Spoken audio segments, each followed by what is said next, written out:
በቦሩ ደብረ ብርሃን ቅድስት ሥላሴ ቤተክርስቲያን ሆነው ዛሬ ከወትሮ ለየት ያለ ነው። ለተከታታይ 4 ዓመታት ከዓለም ግርግር ራቅ ብለው የብሉይና የሐዲስ ኪዳን ጥልቅ ምስጢር ሲቀስሙ የቆዩት ሊቃውንት አባቶቻችን በዛሬው ዕለት የረጅሙን ጉዞ ፍሬ ለሕዝበ ክርስቲያን አሳዩ። ዛሬ በቦሩ ደብረ ብርሃን ቅድስት ሥላሴ ቤተክርስቲያን የታየው የምርቃን በዓል መንፈሳዊ ጉልበቱ በግልጽ የሚሰማ ነው። የአባቶቻችን የምክር ቃል፣ የመምህራን የጥበብና የእውቀት ብርሃን፣ የሕዝቡ የሐሴት ድምጽ በአንድነት ሲቀላቀሉ በቅድስተ ሥላሴ ቤተክርስቲያን ታላቅ መንፈሳዊ ድል ተመዝግቧል።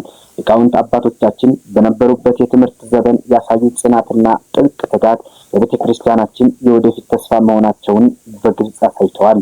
የእውቀት ብርሃን ተቀብለው ለዓለም ሊያበሩ የመጡት እነዚህ ሊቃውንተ ቤተክርስቲያን አባቶቻችን የቤተክርስቲያናችን ተስፋ መሆናቸውን ተገንዝበናል። ይህ በረከት የእርሶም ነውና ይህን ምስራች ለወዳጅ ዘመዶ ሸር በማድረግ ለዓለም ያዳርሱት።